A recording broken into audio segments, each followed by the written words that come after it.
Bienvenida, bienvenido. Espero estés muy bien, espero estés disfrutando y te esté yendo excelente esta semana, aunque los mercados pues han sido una locura, altas y bajas, una semana sí, una semana no, pero recuerda que estamos en un proceso de ajuste, entonces ten mucha paciencia, analiza y ten mucho cuidado de a quién le haces caso. Hay que analizar los fundamentales, súper importante comprender cómo se mueven las dinámicas y qué cosas son, cuáles drivers son los que mueven o cuáles variables o indicadores o preocupaciones mueven los precios de los activos que tengas interés. Muy bien, arrancamos con el análisis económico de la semana del 29 de mayo al 4 de junio y comienzo con el análisis de las economías o el análisis macroeconómico.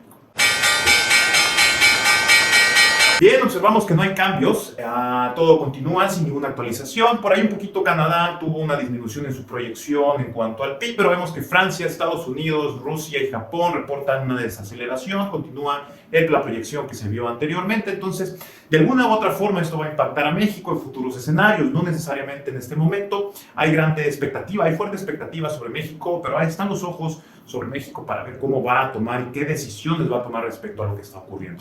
Aunque la proyección mencionábamos en el análisis anterior que de Estados Unidos que había incrementado, es indispensable ver qué pasó. Por ahí en esta semana vimos noticias relevantes sobre la venta de armas, lo cual se pronosticaba que iba a suceder. Vamos a verlo más adelante y a más detalle en el mercado de capitales. Muy bien. Por acá tenemos la tasa de referencia versus la inflación.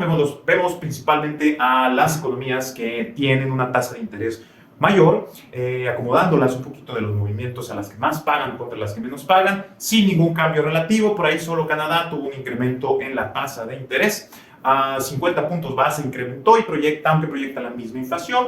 Me supongo aquí viene una anticipación y se están viendo anticipados o están viéndose proactivos, no como lo hizo la Fed en Estados Unidos. La siguiente semana, bien importante, la Fed va a reportar su decisión, por ahí lo comentaremos más bien en nuestro análisis de eventos relevantes. Pero es bien importante tener precaución, esto va a impactar en los mercados de capitales, pues vamos a movernos nuevamente hacia el mercado de deuda. Vemos que hay mucha diferencia entre la inflación y la tasa de interés. Entonces, Estados Unidos de alguna u otra forma tiene que reducir este spread y se espera que la decisión de la Fed esté aproximadamente un incremento o la tasa esté a 2.8% más o menos, tratando de disminuir ese spread a 5% o 5.5% entre la tasa y la inflación. Cuidado porque esto va a impactar directamente a los mercados de capitales. Ok, el crecimiento pues se mantiene en las proyecciones, vemos que no hay un incremento en la tasa de desempleo, vamos a esperar qué ocurre, principalmente en Estados Unidos, por ahí viene un impacto fuerte, ya hemos visto y se vieron varias noticias durante esta semana que muchos están preocupados sobre las condiciones, principalmente el mayor manipulador del mercado que es Mr. Elon Musk. Entonces pronosticamos que vamos a ver qué ocurre con la tasa de desempleo, pero hasta la fecha no hay cambios relevantes que puedan afectar el crecimiento, ya está incluido en los precios en este momento. Vamos a ver el PMI para ver cómo proyecta o cómo proyectaría los siguientes reportes, sobre todo de crecimiento en las economías. Ok, muy bien, vemos el nuevo PMI que mostró Estados Unidos con una reducción de 0.87% respecto al último reporte, es decir, estaba en 57.5 y ahora quedó en 57. Sigue este freno de Estados Unidos bastante preocupante, generando mayor incertidumbre, principalmente en la economía estadounidense. Todo va a depender de qué políticas aplique Mr. Joe Biden. Esta es una clara señal de desaceleración económica. De igual forma, tenemos que estar pendientes de cómo está el desempleo, porque esto va a impactar completamente y esto va a reducir en mayor proporción el crecimiento de Estados Unidos. México mejoró su PMI de manufactura en un 2.64%, buena señal. Obviamente, leve el crecimiento, muy poco. Vamos a ver qué pasa. China tuvo una mejoría pese al cierre de virus, ¿verdad? El incremento en el índice fue de 4.57. Observaremos cómo se comportan los indicadores de este país para corroborar un incremento en la economía china que amenaza con crecer, y eso pues puede ser bueno y a la vez puede desacelerar un poquito la inflación si China empieza a mejorar su cadena de suministro. El PMI de servicios, vemos una reducción importante principalmente en Estados Unidos. En Estados Unidos se vio impactado un 3.96% el PMI de servicios. En el último reporte hay dos sectores que se vieron muy afectados, que es el servicios de salud, Healthcare Services, y los servicios financieros. El sector financiero fue el que tuvo una disminución. Esto se vio impactado, pues hay mucho miedo a la volatilidad y a esta incertidumbre de los mercados de capitales. Entonces, recuerden que las entidades financieras tienen ingresos por comisiones, así como por las tasas de interés, los préstamos que se colocan. Si se desacelera la economía, pues es mucho más complicado a niveles altos de tasas de interés que se pidan créditos para crecer en las empresas, en la construcción, inclusive para el consumo personal. Pero por ahí también hay una versión fuerte al riesgo, es decir, ahorita hay mucho miedo sobre los capitales, entonces se están viendo reducidas las comisiones de las empresas financieras, puesto que no saben los inversionistas hacia dónde se va a mover dependiendo de cómo vaya el crecimiento en el futuro. Post pandemia, los servicios de salud redujeron su demanda, la demanda de servicios que se están solicitando en Estados Unidos. También por esto este sector se va a ver impactado. Entonces, esto significa que hay que estar pendientes de la Fed, puesto que esto va a incrementar los ingresos de las empresas, pero también frena la economía general de Estados Unidos. Veamos cómo les fue a las divisas dados los resultados económicos. Ok, observamos que el dólar canadiense sube 1% esta semana, por ahí sube también el peso chileno, ha tenido incrementos constantes considerables. En esta ocasión, en la semana, no sale en la tabla de los más relevantes el real brasileño, pero sí observamos un fuerte incremento del ruso otra vez, 7.96% incrementa el rublo ruso. Esto depende, obviamente, por todo lo que está ocurriendo en cuanto a la dependencia que tiene la Unión Europea del gas. Viene mucha incertidumbre, porque Europa no puede dejar de depender de la noche a la mañana de los energéticos que provienen de Rusia. Por lo tanto, ahorita hay mucha especulación. Rusia sabe muy bien en dónde está parado y por qué está incrementando el rublo ruso por esta expectativa, esta especulación que existe. Muy bien, va a buscar la Unión Europea, disminuir esta dependencia, pero vemos que como quiera la moneda se fortalece. El dólar se fortalece en general, sin embargo hay mucha presión sobre lo que vaya a hacer Estados Unidos y ahorita se está demandando mucho dólar, principalmente por el tema de la guerra también, no comparado o comparándolo con Rusia, pues nada que ver, hay mucho más demanda del rublo ruso. Continuamos con el análisis de commodities. Muy bien, las commodities, por acá vemos un fuerte incremento en el carbón de 2.35%, el gas en Europa creció un 10.65% en la semana y esto derivado obviamente de la guerra, cada vez es más notoria la crisis, todos aquellos dos derivados del petróleo como el heating oil, es decir, el aceite de consumo para calentamiento, gasolina y así como el Brent y el crudo están subiendo bastante esta semana, subieron fuerte la semana. Vemos por acá que la BBC de Londres nos informa acerca de lo que está tratando de hacer el Reino Unido, el país, la economía, o aplicar políticas para quitar esta dependencia del gas. Por ahí quieren reabrir un gran almacén de gas para poder suministrar y poder bajar un poquito estos niveles de presión inflacionaria que están teniendo y quitar un poquito la dependencia, pero veremos qué pasa respecto a las siguientes semanas. También por acá vemos los incentivos. Muchos de los incentivos que se dieron a lo largo de este año y el año pasado para las energías renovables ahorita están haciéndose a un lado porque pues es necesario eliminar esta crisis energética que se está viviendo principalmente en la zona del euro. Ahora, el carbón ha tenido un fuerte incremento en todas las semanas, anualmente lo pudimos observar, ocasionando mayores conflictos derivados, y esto es derivado de la guerra, pero se estima que esto vaya a continuar hasta 2023. Inclusive vemos, aquí nos reporta Reuters, que empresas australianas que producen energía se están viendo impactadas en sus márgenes porque pues están importando carbón y esto está disminuyendo los márgenes de utilidad que están teniendo, afectando directamente el precio de las acciones. The Daily Star nos dice que la India se vería forzada a importar carbón, un evento que no ocurría desde el 2015. Entonces es muy fuerte el crecimiento de la dependencia o de la crisis energética en estos momentos. Aquí viendo un poquito el crecimiento por tipos de energía Asia, observamos que los permisos de carbón, es decir, los permisos para producir CO2, se incrementaron a lo largo de esta semana, al menos en un 3.34%. En el año lleva un 74% de incremento año con año. Esto está impulsado para eliminar principalmente la crisis energética que tenemos. Muy bien, en agricultura vemos una disminución en los cereales de forma general, aunque todavía anualmente se ven bien inflados, todavía falta mucho. Entonces, buena señal para aquellas que dependan sus insumos de cereales, pero pues las productoras les va a tener un efecto, especialmente las que se encuentran en África.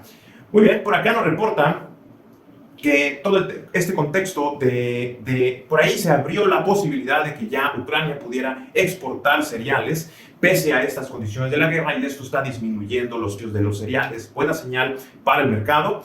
Veamos ahora cuáles fueron las positivas. Incrementó el aceite de palma, y así como el café y la cocoa. Estos impactan principalmente, hablando del aceite de palma. ¿Por qué es importante? Porque todos aquellos que dependan o que produzcan champús, acondicionadores, detergentes, chocolates, todos esos dependen del aceite de palma, que tiene propiedades, dicen, regenerativas, etcétera, y es de mucha utilización. Por eso empresas como Johnson & Johnson o aquellas productoras como Pepsi, Coca-Cola, que dependan de estos productos, se van a ver impactadas por el precio de este insumo. Bueno, en los metales vemos que por acá disminuye el acero en 3.81%, buena señal para las ensambladoras de vehículos. Continúa el incremento en el mineral de hierro, que podría generar en el futuro un incremento en el acero, entonces hay que estar pendientes de estos indicadores. Un dato bien importante es comprender quién es el que mayor produce acero en el mundo, y es China. Entonces, si hay restricciones por COVID, vamos a tener un incremento en el acero. Entonces, bien importante monitorear cómo va el desempeño en COVID, porque tiene la cadena de suministro en general e incrementa el precio del acero, y mala señal para todas aquellas productoras, ensambladoras que dependan del acero. Por último, tenemos el incremento del flete. Los fletes, bueno, más bien esta semana un decremento en los fletes. Esto es buena señal, quiere decir que se empieza a desahogar. Los fletes marítimos tienen una disminución nuevamente del 6%, lo cual ayuda a que los costos de venta, sobre todo aquellas que importan o exportan o dependen de algún insumo que no esté en su país, pues se van a ver beneficiadas en los costos de venta, incrementando los márgenes de utilidad. Veamos ahora el análisis del mercado de deuda. Primero tenemos el bono a 10 años. Vemos no han existido movimientos en cuanto a las tasas que pagan los bonos a 10 años. Observamos que Brasil continúa en un 12.65%, México en un 8.76%, uno de los más grandes, de los más altos niveles de tasas de interés que se tienen reportados en general de las economías de acuerdo a sus proyecciones, y así como el costo del dinero en el país. La India tiene un 7.45%, menor inclusive que México. Pues quiere decir que el impacto en cuanto a tasas de interés es mayor en México. Vemos las curvas. Observamos las curvas, el yield curve de México y de Estados Unidos. México se aplana un poco, sobre todo en los periodos de 5 a 10 años, tienden a aplanarse por ahí, pero observamos que se mantiene en 3 años alta. La más alta tasa es la de 3 años. Eso significa que las proyecciones de mejora se van a ver dentro de 3 años, y observamos que en 20 años está mucho mejor el rendimiento, lo cual nos indica que hasta ese tipo de proyección se espera el crecimiento. Mientras que en Estados Unidos se ve una consistencia entre la tasa de interés, entre la curva de la que analizamos la semana pasada y la de esta semana, teniendo un leve incremento en general en los costos. Observamos que a 10 años, a 20 años principalmente, se tiene un 3.31%, una tasa alta para lo que representa la economía de Estados Unidos. Analizamos ahora el mercado de capitales. En general, una semana mixta. Se tuvo incremento principalmente en las acciones en Canadá y en Asia. Asia tuvo bastante incremento, mientras que observamos tanto México como así Sudamérica, Centroamérica y la Unión Europea. Mixtos los resultados, dada la incertidumbre obviamente que representa la guerra, principalmente en Europa. Los mercados en Canadá se vieron positivos todos en general, lo cual está hablando bastante bien de Canadá. Se incrementó su proyección, tiene una mayor demanda en el dólar canadiense. Entonces hay algo que está haciendo bien la economía de Canadá, que Estados Unidos no lo hizo esta semana. Veamos cómo le fue al Standard & Poor's. Tonos rojos, en general tonos rojos, preocupantes en algunos casos. Algunas cayeron bastante, como Tesla, 7% en la semana, pero algunas tuvieron incrementos importantes, como lo fue Amazon y Google. Vamos a ver cuáles fueron los principales ganadores de esta semana. Pero antes, veamos la disminución. Fue una semana de tendencia a la baja en el Standard & Poor's, un desempeño negativo. Obviamente estuvo mixto el mercado, pero vemos aquí claramente en la gráfica cómo se pinta una vela roja de acuerdo a esta semana que nos proyecta del 29 al 4 de junio. Sin embargo, recuerda que la tendencia principal sigue a la baja, hay que estar pendientes. Aquí te estoy poniendo el precio al que cerró esta semana el Standard & Poor's, pero vemos la regresión a la media, muy pendiente con la regresión a la media. No hay que olvidar este detalle y no hay que dejarnos llevar por las emociones del momento, sino analizarlo de aquí a largo plazo.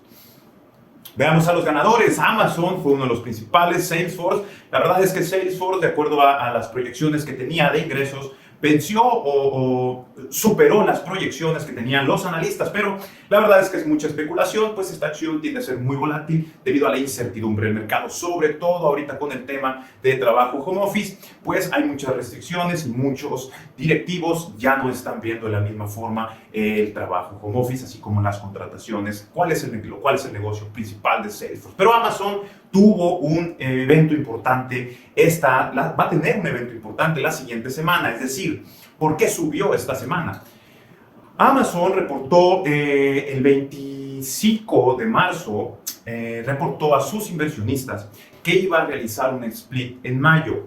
Esto significa que si tú tenías una acción de Amazon, te iban a dar 19 más, pero con un valor menor. A esto le llaman un split. Es como tener un billete de 100 y dividirlo en 5 billetes de 5. Básicamente es lo mismo, sigues teniendo el mismo poder de capital, es decir, tiene el mismo valor en cuanto a las acciones, pero tendrías más títulos. Se ofertan nuevos títulos, pero con un precio menor. ¿A qué precio? Bueno, si en ese momento Amazon cerró la acción a 2.447, esto se divide entre 20, y lo que equivaldría en ese momento sería $122.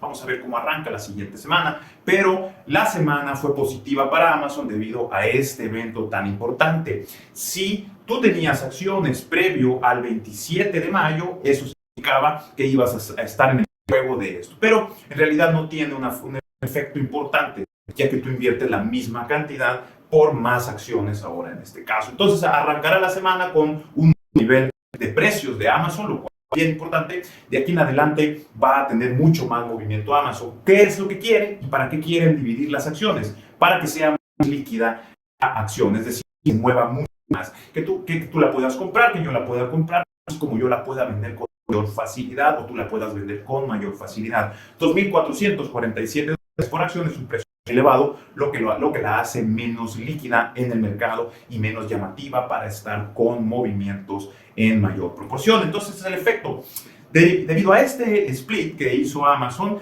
tuvo un incremento de semana. Pero vamos a realizar un análisis detallado de lo que es el negocio de Amazon para ver en qué nivel debería encontrarse, ya que ahora nos encontramos en un nuevo nivel de precios. ¿Cuál sería el precio objetivo? ¿Cuál sería el precio justo por la acción? Lo analizaremos en nuestro siguiente video para que comprendas muy bien cuál es el enfoque que te debe preocupar, sobre todo analizando la empresa. Muy bien, también, punto importante, recordemos que hubo una proyección en el incremento del Gross Domestic Product de Estados Unidos, en el PIB de Estados Unidos, y esto, ahí mencionábamos que, oye, puede ser que venda armamento a Ucrania o a la guerra, y efectivamente, Reuters nos informa que se pactó una venta de armas para Ucrania. Esto lo va a financiar el gobierno de Estados Unidos con deuda federal, es decir, con los mismos CETES gringos o los T-bills, Treasury bills, se va a financiar este armamento, lo cual impulsará un poquito la economía, es decir, aquellas empresas que fabrican microchips, que necesitan acero, que producen acero, ensamblan, todas estas empresas se van a ver beneficiadas. Y en particular, tuvo un incremento del 7% posterior al anuncio. Ya podemos ver, aquí podemos ver el ticket de la empresa. Es bien importante este concepto, porque cuando salen estas noticias, estas empresas se incrementan en valor, aunque no justifica que vaya a tener un valor sostenido, es decir, a lo largo del tiempo no significa que vaya a seguir vendiendo, sino que en prácticamente 4 días incremento del 7%. Mucha especulación y muchos que tenían la información de primera mano ya estaban colocando posiciones en esta empresa. Punto importante y para Estados Unidos preocupante, pero es bueno, va a beneficiar a la economía. Veamos a las perdedoras. Las perdedoras, Apple tuvo una disminución importante esta semana debido a la preocupación que lanzaron algunos analistas sobre la disminución de ventas de Apple. Y yo a la conferencia, normalmente cuando Apple tiene su conferencia de productos o de introducción de nuevos productos, ocurre este efecto. Cae, normalmente empieza un poquito antes y después vuelve a caer. Mucha especulación, muchísima. Recuerda, los commodities tuvieron incrementos, principalmente aquellos o aquellas empresas que deriven o que necesiten insumos que tuvieron incrementos, como lo es Coca-Cola, Johnson Johnson, que ha estado constante a la baja, y ya vimos que muchos insumos le afectaron a estas empresas, pero en general una semana negativa, una semana de preocupación para el mercado. Entonces los están también ahí como a la expectativa, así como los inversionistas, no sabemos ni en dónde meter el dinero. Muy bien, recuerda que todo análisis es importante, pero lo más importante son los fundamentales. Hay que comprender cómo se mueven las variables y cómo funcionan.